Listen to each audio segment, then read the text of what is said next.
Hi mga besh! Welcome to my channel. I'm Flora. Yan. Alam ko busy-busy na ang mga life nyo ngayon mga besh.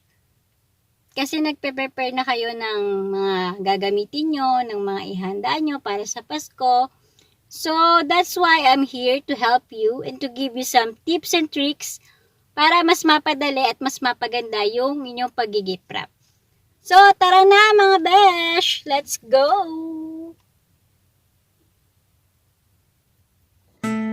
So, ayun mga besh.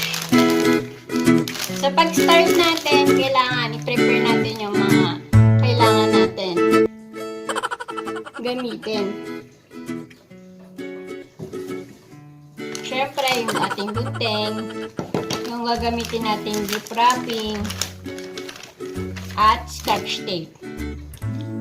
Pero alam nyo mga besh, ako kasi mas prefer ko yung mag-recycle. At least yun, mas matipid yun at saka mas environment friendly. So, yun. Pwede kayong gumamit ng mga ganito, yung mga sa gift wrapping nung galing sa junk foods, Manila paper or newspaper. At saka, pwede din kayong gumamit ng used cloth o yung mga damit yung hindi ginagamit yan.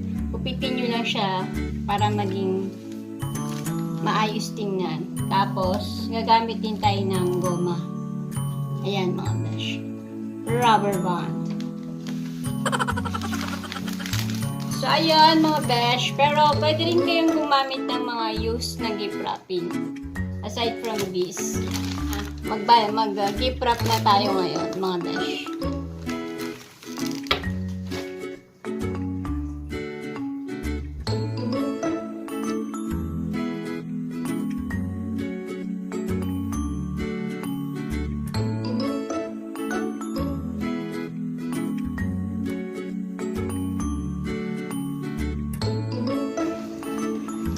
So, una yung gagawin, titignan yung space dito sa side na to.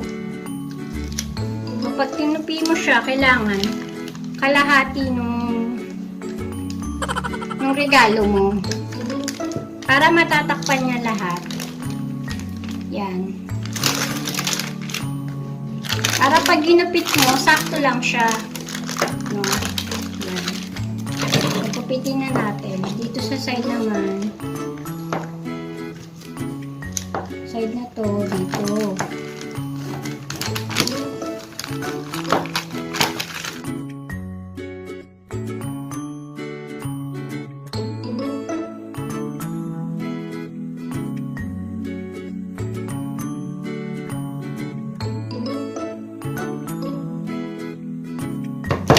So, ayan. Ngayon, dikitan natin ang scotch tape.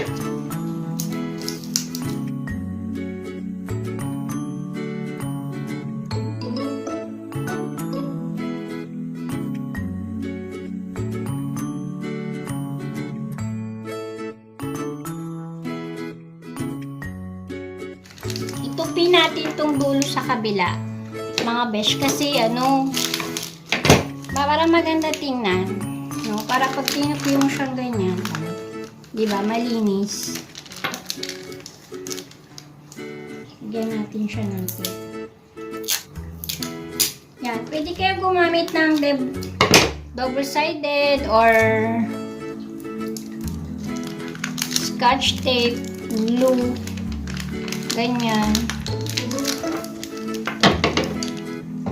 Pero sa glue, depende kasi sa materials mo na pag lalagyan mo ng glue. Kasi minsan, katulad nito, pag nilagyan mo yan ng glue, matutunaw yan. So, either double-sided or scotch tape magagamit mo sa ganitong materials na wrapping.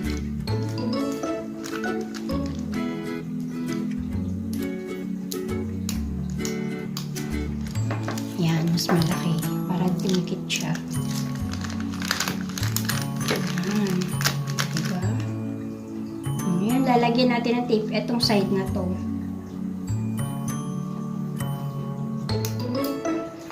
Siseal natin siya ng tape.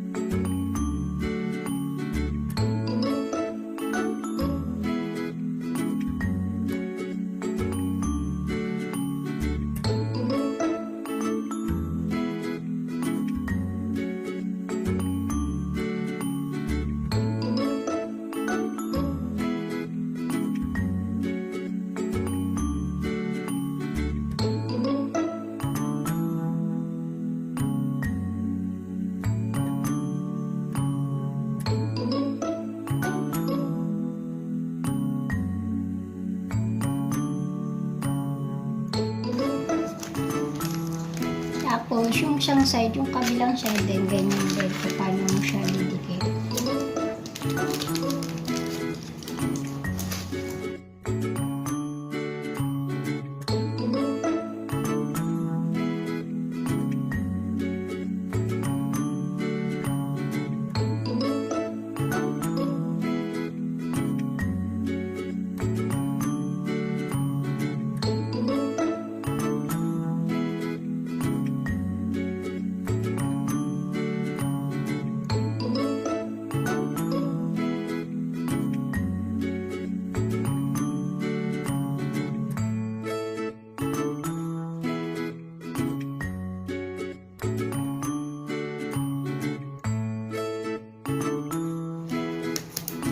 So, ayan mga besh. Tapos na yung wrapping natin. Ngayon, pwede kayo maglagay ng ribbon dyan.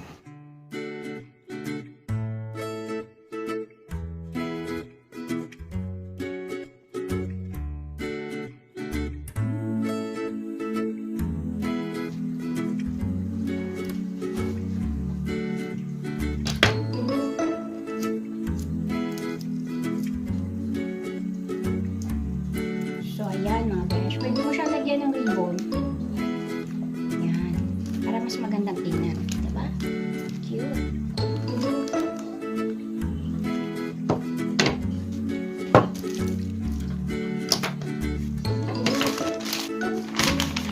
So, halimbawa, ito, gagawa kayo ng bag para dito.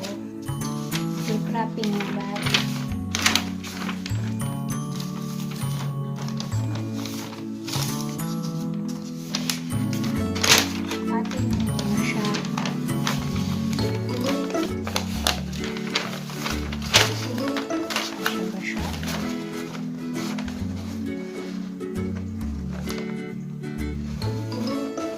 Silver na siya dyan.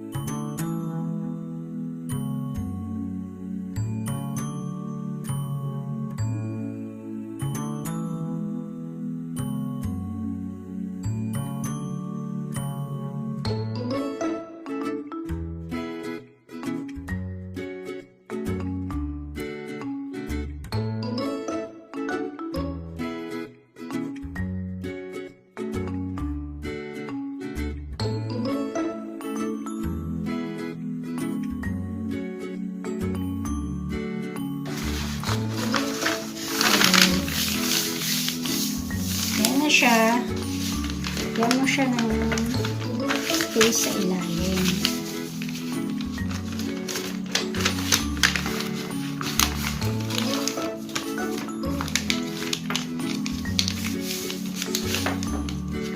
Pagduktungin mo to para hindi siya bukas, hindi malaglag yung regalo mo pag binukpit mo. Yan.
Mag-gift wrap tayo gamit yung tela.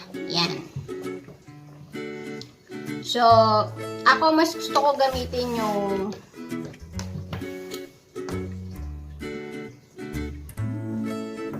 medyo makapal para hindi silag yung regalo sa loob. Pero, may mga design na pwede kayong gumamit ng manipis kung gusto nyo na makita yung regalo nyo sa loob. Lalo na kung medyo mamahalin. Ganyan. So, una mong gagawin mga besh. Sukatin mo muna, then gupitin mo yung tela.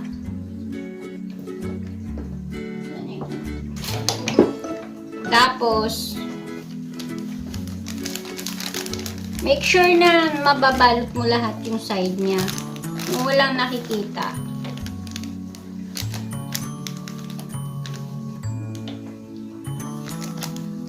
Ganyan.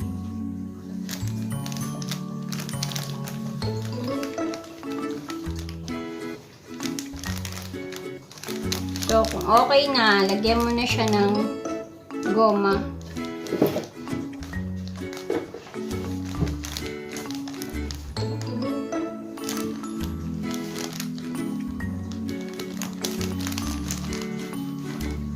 Yan. Para hindi siya matanggal. Ito yung mag-secure nung gift wrapping mo. Para hindi siya gumalaw.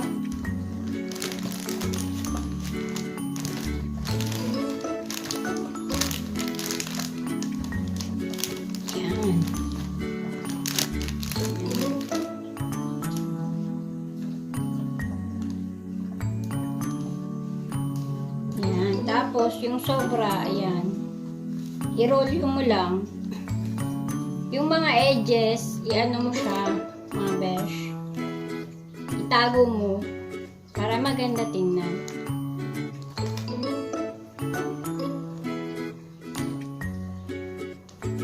Tsaka yung, ano naman yung goma na yan eh, matatakpan.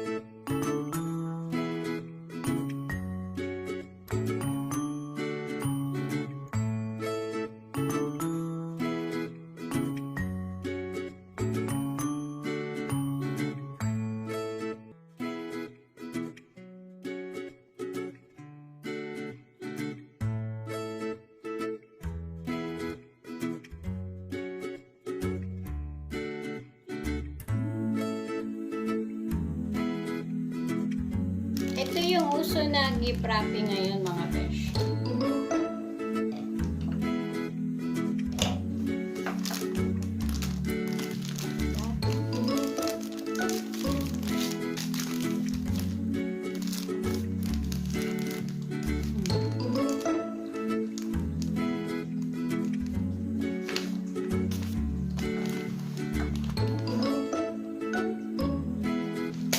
So, that's it mga besh. I hope may natutunan kayo sa video natin today and sana nag-enjoy kayo mga besh. Thank you for watching everyone and keep safe, stay tuned.